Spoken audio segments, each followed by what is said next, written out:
उत्तराखंड एक आयुष प्रदेश है। वहाँ पर जो भी गवर्नमेंट होती है उनका जोर होता है कि वो आयुर्वेद और यूनानी और जितने भी सिस्टम्स हैं इंडियन सिस्टम्स उनको वहाँ पर बढ़ावा दें। मैक्स यूएनडी रेमेडीज़ का आगाज़ 2002 में हमने सहारनपुर यूपी में किया था। जब से वजूद में आई है तो यूनानी के लिए एक नया ही इनकलाब शुरू हुआ है। मैक्स रेमेडीज़ और जोरेन लाइफायदा तकरीबन 400 प्रोडक्ट्स मार्केट में है हमारे, और जिसमें करीब 110 प्रोडक्ट्स जो है पेटेंट प्रोडक्ट हैं, बाकी क्लासिकल प्रोडक्ट्स हैं। कुछ प्रोडक्ट हैं जैसे एलोनीम सोप, ये एंटीसेप्टिक है और स्किन्स के लिए बहुत ही अच्छा प्रोडक्ट है। साथ में दंत रक्षक टूथपेस्ट है, ये भी अपने आप में एक मुनफरिद प्रोडक्ट है। आदाब, नमस्कार, मैं हूं सादिक शेरवानी और आप देख रहे हैं पहल इंडिया। यूनानी के इस पड़ाव में आज हम बात करेंगे उत्तराखंड की। उत्तराखंड में भारतीय चिकित्सा परिषद के आयुर्वेद और यूनानी के मेंबर हैं डॉक्टर मोतिउल्लाह मजीदी, जो हमारे साथ हैं और बताएंगे कि उन्होंने उत्तराखंड में यूनानी को कैसे जिंदा रखा हुआ है और यूनानी के लिए वो क्या क्या काम करते हैं। हालांकि उनके बारे में ये भी बता दूं मैं कि वो उडमा के फाउंडर मेंबर हैं और अपनी रेंज के जो है वो प्रेसिडेंट भी हैं। तो आइए हम बात करते हैं डॉक्टर मोतिउल्लाह मजीद साहब से और जानने की कोशिश करते हैं कि वो उडमा से कब और क्यों जुड़े। शेरवानी साहब, सबसे पहले मैं आपको मुबारकबाद पेश करूंगा कि आपने यूनानी मैन्युफैक्चरर्स को लेके अपने पहल इंडिया में जो जिस मुहिम को छेड़ा है उसके लिए आपको बहुत बहुत मुबारकबाद।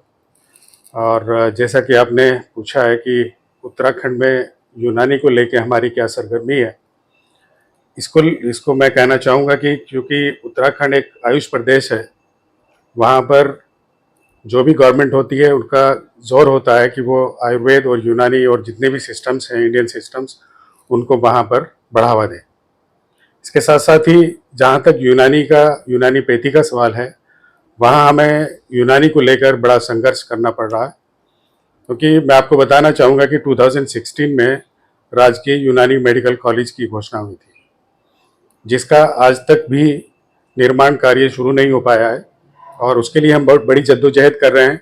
सेंट्रल गवर्नमेंट चाहती है कि जल्दी से जल्दी यूनानी मेडिकल कॉलेज बने, लेकिन उधर उत्तराखंड गवर्नमेंट के पास कई रीजंस हैं, जिसमें उनका खास रीज़न ये होता है कि हमारे पास फाइनेंस की शॉर्टेज है। तो यूनानी मेडिकल कॉलेज का आज तक भी काम शुरू नहीं हो सका और वहाँ जो जनता है वो इसके लिए बहुत इंतज़ार में है। डॉक्टर साहब, उत्तराखंड में यूनानी की क्या सरगर्मियां हैं और आपका क्या रोल है? उत्तराखंड जैसे कि आयुष प्रदेश कहलाता है और वहाँ अल्हम्दुलिल्लाह इस साल मैं भारतीय चिकित्सा परिषद का मेंबर, यूनानी का मेंबर हूँ और अकेला यूनानी का मेंबर ही वहाँ रहता है। हमारी कोशिश रहती है कि मनोनीत मेंबर भी हो, जैसे कि आयुर्वेद का मनोनीत मेंबर होता है, वहाँ यूनानी का मनोनीत नहीं है। इसके लिए भी हम कोशिश कर रहे हैं और जो वहाँ हमारे भारतीय चिकित्सा परिषद में अध्यक्ष हैं, उन्होंने वादा किया कि हाँ, मनोनीत मेंबर तो कम से कम होना चाहिए, अगर दूसरा इलेक्टेड मेंबर नहीं है तो कम से कम एक मनोनीत मेंबर हो। इसके लिए हम कोशिश कर रहे हैं। साथ साथ क्योंकि वहाँ डिस्पेंसरीज बहुत कम है और जो डिस्पेंसरीज हैं मैक्सिमम हरिद्वार में है, बाकी जो दूसरे डिस्ट्रिक्ट्स हैं उत्तराखंड के, वहाँ यूनानी डिस्पेंसरीज नहीं है। तो इसके लिए भी बराबर कोशिश रहती है। हम डायरेक्टरेट से मिलते रहते हैं और आयुष सचिव से भी मिलते रहते हैं।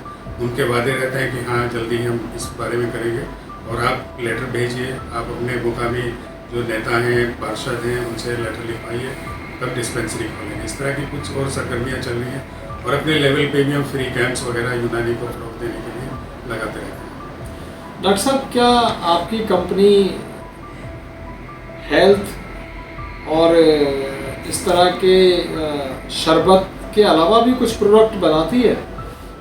अल्हम्दुलिल्लाह काफ़ी रेंज है मैक्स रेमेडीज़ की, जिसमें मैं आपको बताना चाहूँगा कि हेल्थ से रिलेटेड सभी कैटेगरीज तो है ही, साथ में हम आयुर्वेद में च्यवनप्राश मैन्युफैक्चर करते हैं और हमारे साथ जो हमारे एसोसिएट हैं च्यवनप्राश के नाम से, वो रशिया में हमारा प्रोडक्ट जो है जाता है और बल्क में फॉर्म में जाता है और च्यवनप्राश वहाँ काफ़ी उसको पसंद किया जा रहा है। डॉक्टर साहब, एक सवाल मेरा ये भी है, मेरी जानकारी के मुताबिक आपका जो है मैक्स U&A रेमेडीज जो आप रुड़की में चलाते हैं, उसकी बुनियाद, उसकी स्थापना कब की?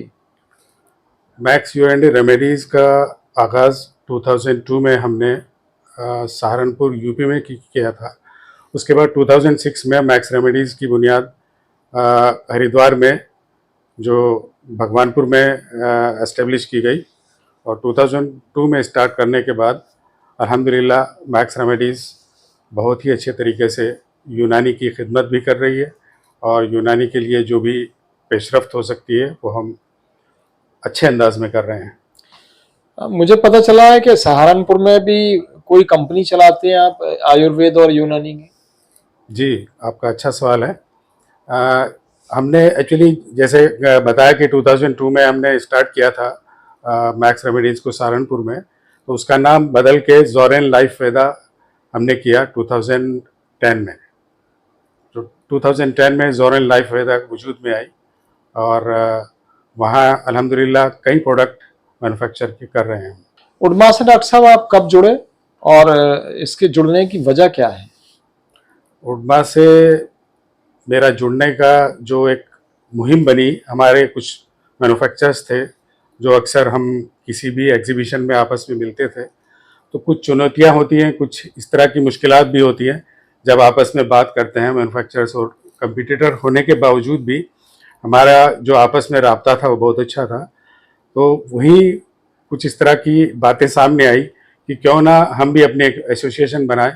एक्चुअली कोई भी तंजीम जब वजूद में आती है तो उससे पहले जो भी लोग होते हैं उनकी कुछ चैलेंजेस होते हैं, उन चैलेंजेस को लेकर ही कोई तंजीम वजूद में आती है। तो इसी वजह से उडमा वजूद में आई, और अल्हम्दुलिल्लाह उडमा जब से वजूद में आई है तो यूनानी के लिए एक नया ही इनकलाब शुरू हुआ है। डॉक्टर साहब आपकी कंपनी का कोई स्टार प्रोडक्ट है, या आपके कितने प्रोडक्ट इस वक्त मार्केट में हैं, और क्लासिकल मेडिसिन के बारे में भी बताएं। मैक्स रेमेडीज़ और ज़ोरेन लाइफ वेदा तकरीबन 400 प्रोडक्ट्स मार्केट में है हमारे, और जिसमें करीब 110 प्रोडक्ट्स जो है पेटेंट प्रोडक्ट हैं, बाकी क्लासिकल प्रोडक्ट्स हैं। अच्छा डॉक्टर साहब, आपकी कंपनी भगवानपुर में है, रिहाइश आपकी रुड़की में है, तो ये कैसे बैलेंस बनाते हैं और कितना फासला है, क्या परेशानियां आपके सामने आती हैं? एक्चुअली आज की बात करें तो कोई परेशानी नहीं है अप एंड डाउन करने में, लेकिन इससे पहले बहुत परेशानी थी। जब से नेशनल हाईवे बना है तब से मेरा 15-20 मिनट का रास्ता होता है, जो कि 20 किलोमीटर है रुड़की से और मैन्युफैक्चरिंग यूनिट, और मैं 15-20 मिनट में अप डाउन कर लेता हूँ। अल्हम्दुलिल्लाह अब रोड्स बहुत अच्छे हैं, तो इसलिए आने जाने में कोई दिक्कत नहीं है। Max you and A remedies जो कंपनी चलाते हैं, तो हम जानना चाहेंगे और हमारे देखने वाले दर्शक भी कि आपने तालीम में एजुकेशन कहाँ से हासिल की? मेरी एजुकेशन हरिद्वार से हुई है बेसिकली। मैंने graduation BSc Gurukul Kangri university से किया था, और उसके बाद फिर बीयूएमएस अल्लामा इकबाल यूनानी मेडिकल कॉलेज मुजफ्फरनगर से पास आउट किया। कुछ लोग ये इल्ज़ाम लगा रहे हैं, आजकल मैं देख रहा हूँ कि यूनानी को मुसलमानों ने बांध के रख दिया है, महदूद कर दिया है मुसलमानों तक। दरअसल यूनानी पैथी, एक्चुअली कोई भी पैथी होती है उसको एक लैंग्वेज चाहिए होती है। तो यूनानी सिस्टम ऑफ मेडिसिन क्योंकि ग्रीक, अरब, ईरान और यहाँ से अपना सफ़र तय करते हुए हिंदुस्तान में आई, तो वो एक लैंग्वेज बैरियर था।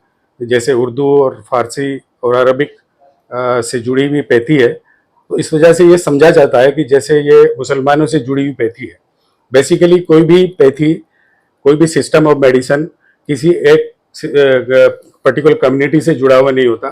पेशेंट के लिए तो कोई भी हकीम या डॉक्टर उसके लिए उसका जो मर्ज है उसका उजाला करने वाला होना चाहिए, उसमें कोई रिलीजन का कोई बैरियर नहीं है। डॉक्टर साहब, एक सवाल मेरा ये है कि चूंकि आप ऐसी जमीन से, उत्तराखंड से वाबस्ता हैं, क्या यूनानी और आयुर्वेद एक साथ चल सकते हैं? जी अल्हम्दुलिल्लाह, ये तो आपका सवाल हैरत भी करने वाला है कि इस तरह का जहन में कैसे आया, जबकि यूनानी और आयुर्वेद दोनों, बल्कि होम्योपैथी, सिद्धा और सोवा रिगपा, ये सब इंडियन सिस्टम ऑफ मेडिसिन में अडॉप्ट कर लिए गए हैं, आयुष मिनिस्ट्री के अंडर में आते हैं और साथ साथ चल रहे हैं, और गवर्नमेंट भी इनको फ़रोग़ दे रही है।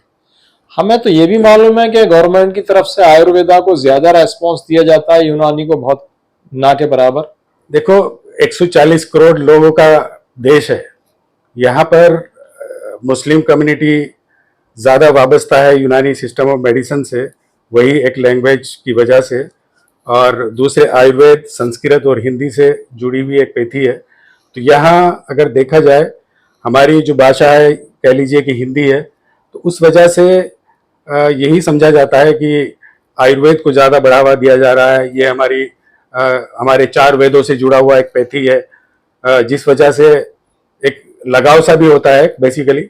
और यूनानी को समझ लिया जाता है कि ये बादशाहों के साथ या मुगलों के साथ इंडिया में आई, तो इस वजह से इसको कम फ़रोग मिल रहा है। बेसिकली जैसा जैसा जो लेवल होता है उस हिसाब से आयुष मिनिस्ट्री फ़रोग देने की अपनी कोशिश करती है। डॉक्टर साहब, हमने प्रोडक्ट के बारे में बताइए। जी, हमारे प्रोडक्ट बेसिकली शरबत जिगर खास मास्टर स्टार प्रोडक्ट है, और अल्हम्दुलिल्लाह एक लंबी फहरिस्त है जिसमें स्टार प्रोडक्ट हमारे काफ़ी हैं। और मैं आपको बताना चाहूँगा कि हमने एक और अपनी डिवीज़न लॉन्च की थी, लाविश बॉटनिकल्स प्राइवेट लिमिटेड, जिसके अंदर ख़ासतौर से कॉस्मेटिक प्रोडक्ट्स लॉन्च किए गए और कुछ सुपर स्पेशलिटी प्रोडक्ट भी हैं जिनको लॉन्च किया गया था। और इसमें नंबर ऑफ प्रोडक्ट्स की अगर बात करते हैं तो शरबत जिगर खास, जोरे दिमाग, हेल्थ टॉनिक में सैतीना, और दर्दोनिल जॉइंट पेन्स के लिए, मैक्सोपेन जॉइंट पेन के लिए, ये सब इस तरह के प्रोडक्ट्स हैं और एक लंबी फहरिस्त है। मैं आपको बताना चाहूँगा कि लाविश बॉटनिकल्स का जैसे मैंने जिक्र किया, तो उसमें हमने कुछ प्रोडक्ट हैं जैसे एलोनीम सोप, ये एंटीसेप्टिक है और स्किन्स के लिए बहुत ही अच्छा प्रोडक्ट है। साथ में दंत रक्षक टूथपेस्ट है, ये भी अपने आप में एक मुनफरिद प्रोडक्ट है और मार्केट में इसको बहुत अच्छे से एक्सेप्ट किया जा रहा है। साथ में फेस वाश की एक रेंज है जिसमें एलोनीम फेस वाश आप देख रहे हैं, ये भी बहुत ही अच्छा काम कर रहा है। इसकी क्वालिटी है कि ये एक्ने, पिंपल्स और ग्लोइंग फेस के लिए बहुत अच्छा मार्केट में पॉपुलर है। डॉक्टर साहब, एक आखिरी सवाल मेरा ये है कि यूनानी मैन्युफैक्चरर या दवाखाने चलाने वाले, प्रैक्टिस करने वाले डॉक्टर्स को यूनानी की तरफ से आप क्या पैगाम देना चाहेंगे? मेरा पैगाम एज ए डॉक्टर और अपने कम्युनिटी डॉक्टर्स के लिए, फ्रेटर्निटी के लिए ये पैगाम रहेगा कि आप जिस डिग्री को लेकर या जिस क्वालिफिकेशन को लेकर आप अपने क्लिनिक में बैठे हैं और आपने लिखा हुआ है कि BUMS और यूनानी सिस्टम ऑफ मेडिसिन के तहत इलाज होता है, तो आप उससे जुड़े रहें। और कम से कम अगर आप एलोपैथिक को प्रमोट कर रहे हैं, साथ में मतलब प्रैक्टिस में यूज़ कर रहे हैं, तो मेरा आपसे कहना यह होगा कि कम से कम अपने ये जहन में डालें कि आने वाले मरीज़ को हम यूनानी के 1 या 2 प्रोडक्ट को हर दिन प्रैक्टिस में प्रिस्क्राइब करें, जिससे कि यूनानी के प्रोडक्ट्स का प्रमोशन हो, बल्कि हम काउंसलिंग भी करें अपने पेशेंट की। जो आपके पास पेशेंट आता है उसको 2-4 मिनट अगर आप देंगे यूनानी पैथी को लेके, तो उसमें यूनानी के बारे में आप जब बताएंगे कि इससे किस तरीके से जड़ से इलाज होता है विदाउट साइड इफेक्ट, तो ये मरीज़ के लिए ज़्यादा फायदेमंद होगा बनिस्बत इसके कि वो मरीज़ दवा ले और 2-4 दिन के लिए ठीक हो जाए, फिर क्लिनिक पे आए, फिर दवा ले, फिर ठीक हो जाए। तो उससे क्या होता है कि एक क्रोनिक डिजीज़ बन जाती है और मरीज़ का ज़्यादा नुकसान होता है।